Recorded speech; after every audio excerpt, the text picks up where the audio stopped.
जो खैरात में मिलती कामयाबी हर शख्स कामयाब होता, फिर कदर ना होती किसी के हुनर की, कोई शख्स लाजवाब ना होता। नमस्कार दोस्तों, मैं आचार्य मुकेश फिर से स्वागत करता हूं आपके चैनल एस्ट्रो नक्षत्र 27 पे। दोस्तों, अभी मैं आपके सामने उपस्थित हुआ हूं मेष राशि के लिए आने वाले महीनों में क्या फलादेश रहेंगे गुरु के गोचर के बाद। जी हाँ, एक बहुत बड़ा परिवर्तन, गुरु का परिवर्तन शनि के बाद सबसे बड़ा परिवर्तन माना जाता है और कई मायनों में ये एक बहुत बड़े बदलाव को लेकर आता है।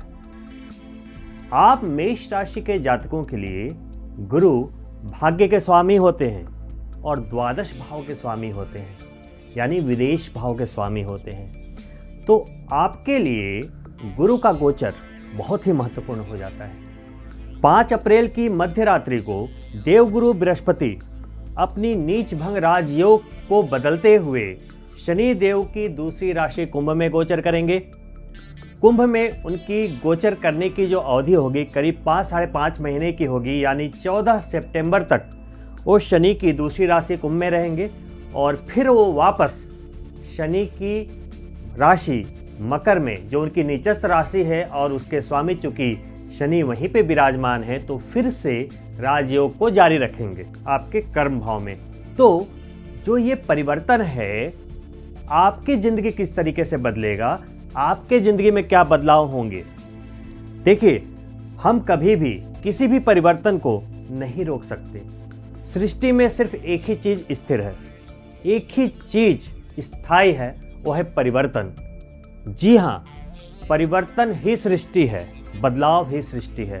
दोस्तों, हम हवाओं का रुख तो नहीं बदल सकते, किसी भी परिवर्तन के लिए हम हवाओं का रुख नहीं बदल सकते। तो हमें क्या करना पड़ेगा कि हमें जो अपने कर्म रूपी जहाज के जो सेल हैं, है ना, उसे एडजस्ट करने पड़ेंगे हवाओं के अनुसार, ताकि उसमें गति आ सके। तो देवगुरु बृहस्पति चूंकि अभी नीच भंग राजयोग में है, देवगुरु बृहस्पति अभी नीच भंग राजयोग में चल रहे हैं और अचानक उनका दूसरी राशि में जाना, फिर वापस आकर राजयोग को जारी रखना, इसका मतलब क्या है? इसका मतलब ये है कि आपकी जो गाड़ी है उसमें गति की कहीं ना कहीं कमी थी, तो वो जाकर उसमें गति देकर पुनः वापस आ जाएंगे। ठीक उसी तरह जैसे जब आपकी गाड़ी स्लो होती है और कोई नीचे उतरकर उसे धक्का लगाता है और फिर आकर उसे बैठ जाता है, यानी कि आपके कर्म भाव को, आपके लाभ को पुश करने के लिए ये परिवर्तन हो रहा है। इस परिवर्तन के अनुसार आप अपने जहाज का जो सेल है किस तरीके से बिठाएंगे ताकि आपके जीवन में गति बनी रहे, एक सकारात्मक ऊर्जा बनी रहे, मैं उसी को बताने के लिए आपके सामने उपस्थित हुआ हूँ। फिलहाल देवगुरु बृहस्पति आपके दशम भाव में है, कर्म के भाव में है। तो कर्म के भाव में 2 राजयोग, आपने महसूस किया होगा कि विगत कुछ समय से आपका दशम भाव यानी कि कर्म का भाव मजबूत हुआ है। अगर आपकी कुंडली में शनि और बृहस्पति अगर अच्छे कंडीशन में है, तो ऐसा हो ही नहीं सकता कि आपके कर्म क्षेत्र में वृद्धि ना हुई हो, स्थायित्व ना आए हो। हाँ, एक बात मैं मानता हूं कि शनि देव वहां पे गोचर कर रहे हैं तो परिश्रम की मात्रा तो अत्यधिक रहेगी, लेकिन उसका फल भी मिलेगा। और इसी बात को साबित करते हुए देवगुरु की अगली राशि में गोचर, अगली राशि क्या है? मेष राशि से दशम में अभी गुरु हैं, 5 अप्रैल की रात में एकादश में जा रहे। एकादश भाव क्या है? अगर आपको एस्ट्रोलॉजी नहीं आती तो मैं आपको बता दूं, एकादश भाव जिंदगी में हम किसी भी लाभ को जो प्राप्त करते हैं उसे वहीं से देखते हैं। मैं अपने शब्दों में इंसान का एटीएम कहता हूं उस भाव को, एकादश भाव को। वो ये बताता है कि आप कितने पैसे विड्रॉ करेंगे लाइफ में, कितनी अचीवमेंट पाएंगे लाइफ में, राइट, कितनी प्रतिष्ठा पाएंगे, कितने प्रमोशन पाएंगे, कितनी उपाधियां पाएंगे, कितने पुरस्कार पाएंगे। जिंदगी में छोटे से लेकर बड़े लाभ सब एकादश भाव के अधीन होते हैं, वहीं से देखते हैं। अब एक शुभ ग्रह का एकादश भाव में गोचर, यानी कि आपके लाभ को वो क्या करेंगे, सुनिश्चित करेंगे अगले 5.5 महीने। अब जब वो एकादश भाव में जाएंगे तो वो किसकी राशि है, वो कहां बैठे हैं, शनि की राशि में ही बैठे हैं। वो कर्म क्षेत्र में शनि ने अपनी ड्राइविंग सीट पकड़ी हुई है।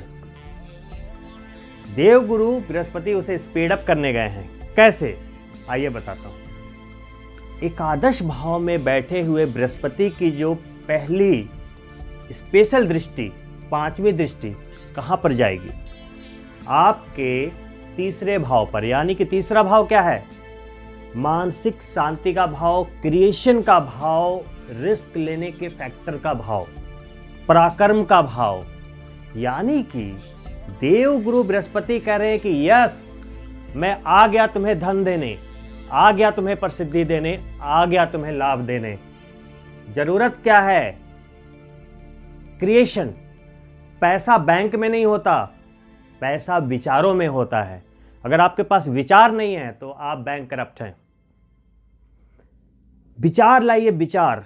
जब वो क्रिएशन होगा, कोई भी काम की शुरुआत, किसी भी अचीवमेंट की जो प्राप्ति होती है वो कहां से होती है, आपके मन में कुछ विचार आया, आपने किया, तभी तो होती है। और गुरु क्या है, गुरु ज्ञान है। शास्त्रों में इन्हें ज्ञान कहा गया है, अमृत कहा गया है। तो ये लाभ भाव में बैठकर तीसरे भाव को दृष्ट करें, यानी आपके क्रिएशन को, क्रिएटिविटी को बढ़ा रहे हैं। तो अभी आप जो सोचेंगे, जो फाउंडेशन डालेंगे, जो आपके मन में जो विचार, एक बीज जो निकलेगा, और जब उस बीज को आप अपने कर्म रूपी जमीन में जब आप बोएंगे, तब उसमें से आपके पैसे निकलेंगे। ये कह रहे हैं देव गुरु बृहस्पति। क्षणिक लाभ के पीछे नहीं भागना है कि हमें 5 अप्रैल से लेकर 14 सितंबर तक कितने नोट मिलने हैं। सिर्फ ये लाभ नहीं होता, पूरी जिंदगी लाभ चाहिए। मैं अगर अभी आपको आकर 1 करोड़ रुपए दे दूं, क्या यही जिंदगी है? नहीं ना। लाभ पूरी जिंदगी निरंतर बनी रहे, निरंतर बनी रहे। ये गोचर तो होते रहेंगे, और ये जो गोचर होते हैं ये हमारी सीढ़ियां होते हैं। एक सीढ़ी के बाद दूसरी, दूसरी सीढ़ी के बाद तीसरी, तीसरी सीढ़ी के पास चौथी, वो देते चले आते हैं। लेकिन किसे देते हैं वो सीढ़ियां? कामयाबी की किसे देते हैं? जो एटलीस्ट सीढ़ियां चढ़ रहा है। वो उसे नहीं देंगे जो चादर तान कर सोया हुआ है। समझ रहे होंगे? यानी कि जो काम कर रहा है, जो प्रयास कर रहा है, जो अपनी जिंदगी के लिए प्रयासरत है, उसके लिए ये गोचर लाभदायी है। सिर्फ ये देखने से नहीं होगा कि मेरी कुंडली में गुरु कैसे हैं, अच्छे हैं, बुरे हैं, पुखराज पहन लिया, ये कर लिया, सोने का ब्रेसलेट पहन लिया, सब कर लिया, हल्दी से नहा लिया, दूध से नहा लिया, सब कर लिया। लेकिन काम करना यानी कर्म करना ही लैकिंग है, कर्मशील ही नहीं है आप, या आपका कोई एम नहीं है, कोई मकसद नहीं है, जाना कहाँ है पता ही नहीं है, गोल गोल घूमते रहो। फिर कोई गोचर कभी काम नहीं आएगा। मैं हर वीडियो में यही समझाने की कोशिश करता हूं। सिर्फ राहु, केतु, बृहस्पति, शनि समझाना मेरा काम नहीं है। एस्ट्रोलॉजी क्या है? एक टूल्स है। इसके जरिए हमें क्या करना होता है? जिंदगी को उठाना होता है। लेकिन ये टूल्स कब काम आएगा? जब आप कुछ करेंगे तभी काम आएगा। चाबी कब काम आएगा? जब हमें लॉक खोलना है तभी आएगा ना।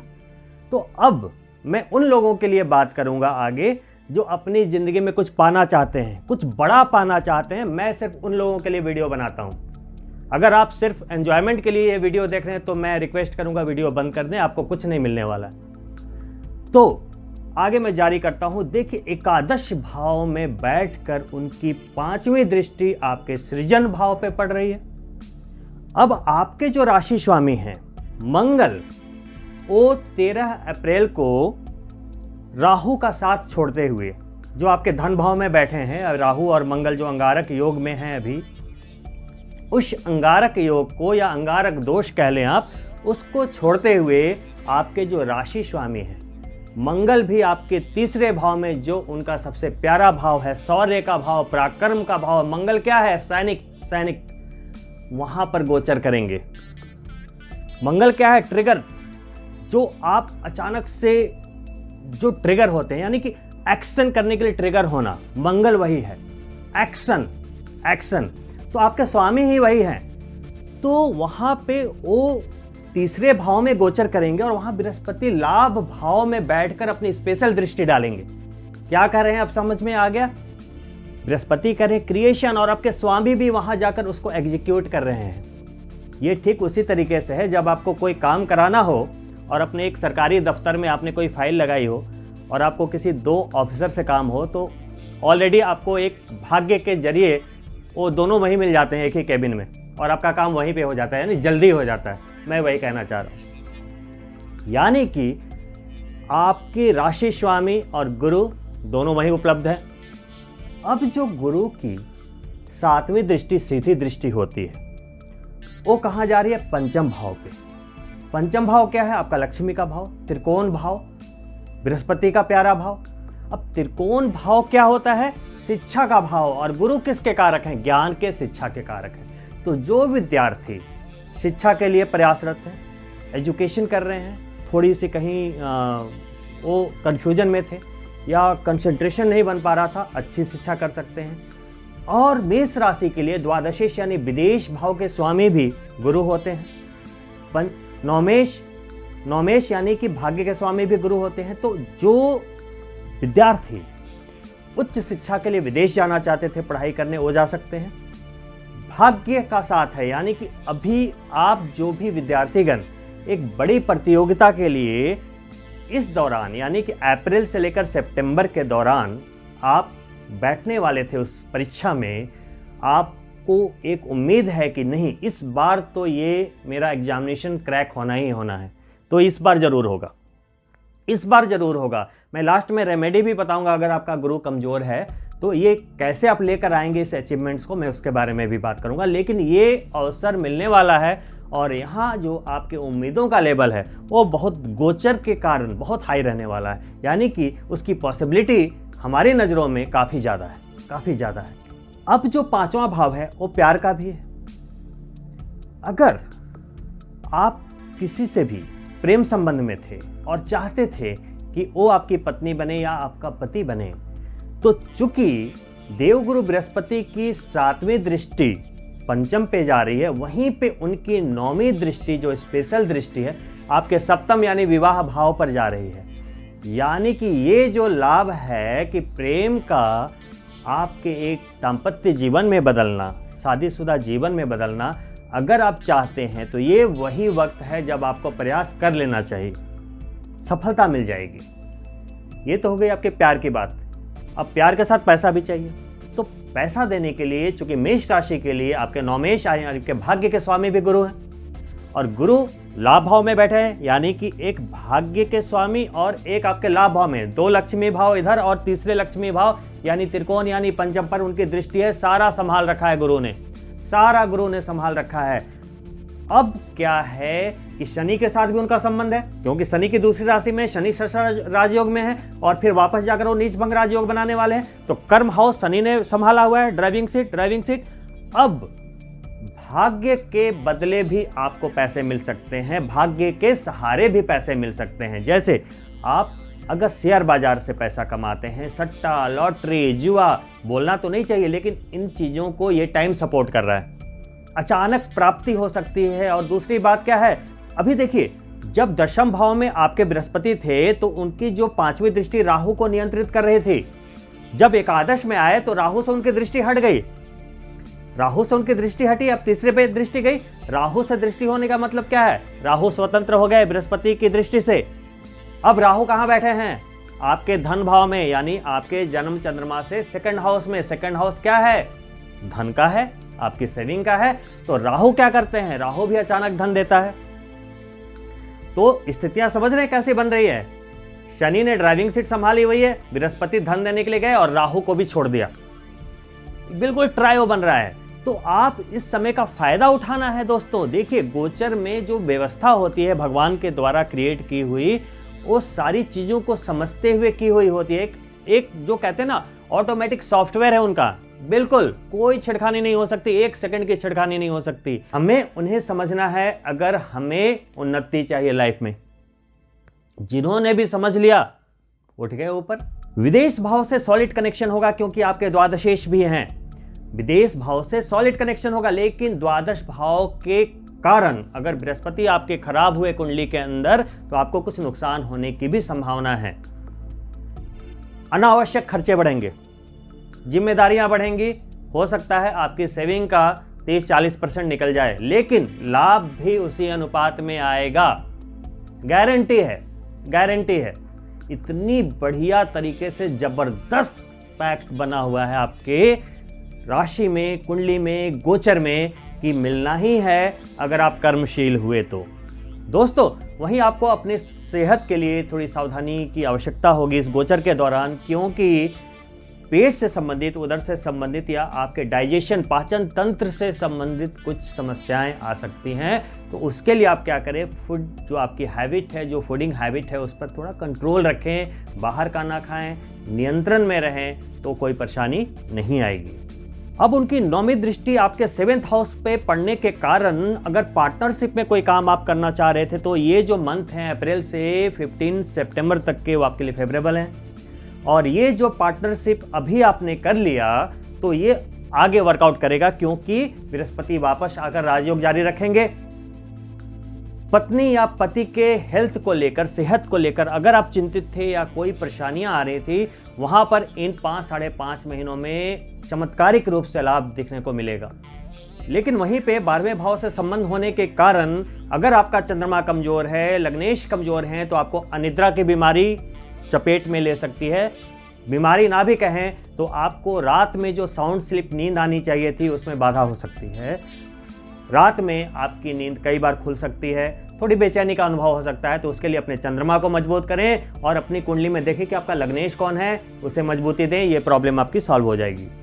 गुरु के इस परिवर्तन के साथ ही हो सकता है कुछ छोटी मोटी तीर्थ यात्राएं हो, छोटी मोटी यात्राएं भी हो सकती हैं। पूजा पाठ की ओर आपका रुझान बढ़ेगा। आपके छोटे भाई बहनों को लाभ होगा। अगर बहुत समय से, कोई लंबे समय से अगर कोई जमीन जायदाद का बंटवारा उलझा पड़ा हुआ था, वहां पर इस दौरान वो सॉल्व होने की पूरी उम्मीद है। कुल मिलाकर आपका भाग्य आपके साथ है, आपका कर्म, आपकी इनकम, आपकी लक्ष्मी स्थान के स्वामी सब लोग मिलकर एक बहुत ही अच्छा समीकरण बना रहे हैं गोचर में। तो इस अच्छे समय का फायदा लेने के लिए सबसे पहले आपको क्या करना होगा वो मैं आपको बताता हूँ। सबसे पहले आप अपनी पत्रिका खोलें। पत्रिका जब खोलेंगे तो सबसे पहले तो ये चेक कर लें कि आपका गुरु शुभ है या अशुभ है। अगर शुभ है तो आपको क्या करना है, गुरु को बल दे देना है। जितना बल दे सकते हैं प्लीज़ दे दीजिए। आप उसके लिए एलो सफायर पहन सकते हैं इंडेक्स फिंगर में, आप चाहें तो सोने के ब्रेसलेट पहन सकते हैं हाथों में, अंगूठियां पहन सकते हैं सोने के, किसी न किसी रूप में पीला धागा जरूर पहन कर रखें, इनसे गुरु को बल मिलता है। शराब ना पिएं, इससे गुरु खराब होता है। मांसाहार ना करें, इससे गुरु खराब होता है। अनैतिकता ना रखें अपने चरित्र में, इससे गुरु खराब होते हैं। तो इन चीज़ों से बचें, साफ सफाई से रहें। जो भी माता लक्ष्मी को पसंद है, साफ सफाई, सुगंधित वातावरण, ये सब चीज़ों को घर में कायम करके रखें, क्योंकि ये सभी चीज़ें बिल्कुल बृहस्पति के साथ भी इम्प्लीमेंट होती हैं। दोस्तों, अगर आपकी पत्रिका में गुरु अशुभ अवस्था में बैठे हैं तो यहाँ पे उन्हें नियंत्रित करने की, उन्हें शुभ करने की बहुत आवश्यकता है। ये भूल में ना रहें कि चंद्रमा अच्छा शुभ ग्रह है, गुरु बहुत अच्छे ग्रह हैं, अमृत हैं, शुभ हैं, ये हमारा कुछ नहीं बिगाड़ेंगे, ऐसी भूल में ना रहें। गुरु अगर अशुभ हुए तो ये वो कर सकते हैं जो कि राहु और शनि भी नहीं कर सकते हैं, इसलिए प्लीज इसे इग्नोर ना करें। तो देखिए, अगर आपके कुंडली में गुरु अशुभ हैं, सबसे पहले हर बृहस्पतिवार को विष्णु सहस्त्र नाम का पाठ करें। स्नान के जल में हल्दी मिलाकर और पीली सरसों मिलाकर स्नान करें। किसी न किसी रूप में हल्दी की गांठ अपने शरीर में बांध कर रखें। पीला धागा जैसे मैंने बताया वो बहुत आवश्यक हो जाता है अगर गुरु अशुभ है तो। हर पूर्णिमा को सत्यनारायण भगवान की पूजा आपके घर में होनी चाहिए। शालिग्राम भगवान की सेवा होनी चाहिए आपके घर में, इनसे गुरु अनुकूल होते हैं। देखिए दोस्तों, हर ग्रह में शुभ अशुभ देखने से नहीं होता, आपकी पत्रिका में वो कैसे बैठे हैं उससे उनकी शुभता और अशुभता को देखा जाता है। मान लेते हैं कि आप बोलते हैं जी कि मंगल क्रूर ग्रह है, लेकिन आपके तो स्वामी हैं मेष राशि के। अगर शनि कोई बोलता है शनि जी बहुत अनिष्ट करता है, उसके 7.5 में लोग तबाह हो जाते हैं, मान लो आपकी कुंडली में बिल्कुल अच्छे बैठे हैं, तो वही सब कुछ देने के लिए बैठे हैं, तो क्या करोगे आप? उसे खराब मानोगे? देखो दोस्तों, हर ग्रह में ब्रह्मा विष्णु महेश वाली प्रकृति होती है। अगर आपकी कुंडली में कोई भी ग्रह अच्छा बैठा है तो ब्रह्मा की तरह सृजन कर देगा आपका। अगर उससे भी अच्छे बैठे हैं तो विष्णु बनकर आपकी ये जीवन नैया को पार लगा देंगे। लेकिन अगर वो अशुभ बैठे हैं तो शिव बनकर आपका संहार करते भी देर नहीं लगाएंगे। इसलिए एस्ट्रोलॉजी के द्वारा, ज्योतिष शास्त्र के द्वारा हम उसे पहचानते हैं कि शुभ है, अशुभ है, बलहीन है या बहुत ज़्यादा बल में है, उससे मैनेज करने की ज़रूरत होती है। पत्रिका खोलें, देखें कि ग्रह बल कितना है गुरु का, शुभ है या अशुभ है, रश्मियाँ कितनी है, उसे बल दीजिए मंत्रों के द्वारा। अशुभ है तो क्या करना है? शुक्ल पक्ष के गुरुवार से फास्टिंग करें, 16 गुरुवार की फास्टिंग कर लें, दान करें, पीली चीज़ों का दान करें, हल्दी का दान, केले का दान, पीले दाल यानी चने की दाल का दान, इनसे गुरु शुभ होता है। और कोई भी चीज़ों का अगर आप दान करें तो उस पैकेट को लें, गुरुवार को अपने सिर के ऊपर से एंटी क्लॉकवाइज 7 टाइम्स ऐसे मूव कर लें, फिर दान कर दें। ये होता है सही तरीका दान करने का। अगर आपकी पत्रिका में गुरु शुभ हैं लेकिन बल नहीं है या नीच के हैं तो आपको क्या करना चाहिए? उनके 19,000 मंत्रों का जाप, किसी भी शुक्ल पक्ष के गुरुवार से आप संकल्प लें 19,000 जाप करने का, करके जल्दी से जल्दी पूरे करने चाहिए। ये नहीं कि पूरे साल में चल रहा है एक एक माला, कुछ नहीं होगा उससे। अगर वो जीरो पे हैं, उनकी रश्मियां जीरो पे हैं, तो उन्हें उठाना पड़ेगा, देखना पड़ेगा कि क्या है आपकी कुंडली में, उनके लिए क्या बल हैं, कितनी हेल्प की जरूरत है गुरु के पावर को पाने के लिए, उनके राज्य को पाने के लिए, उनके लाभ को पाने के लिए। अगर आपका दोस्त कहीं नीचे खाई से ऊपर की ओर आ रहा है, उसका हाथ दिख रहा है, तो आपने हाथ पकड़ा और उसको ऊपर खींच लिया। लेकिन दोस्तों, अगर वो नीचे दलदल में पड़ा है, खाई गहरी है, तो आपको क्या करना पड़ेगा? आपको रस्सी लानी पड़ेगी और लोगों की मदद लेनी पड़ेगी, थोड़ी मेहनत करनी पड़ेगी, तब वो बाहर आएगा। तो दोस्त, आपके ग्रह को भी देखे कि उसकी रश्मियाँ कितनी है, ग्रह बल कितना है, शुभ है, अशुभ है, तो देखिए तो सही उसको, फिर उसको मैनेज कीजिए। और उस प्लैनेट एनर्जी को जिस दिन मैनेज कर लिया आपने, आपकी सफलता को कोई नहीं रोक सकता, कोई नहीं रोक सकता। सफलता दोस्तों मेहनत की मोहताज होती है। अगर आप मेहनती हैं तो सफलता कैसे नहीं मिलेगी आपको?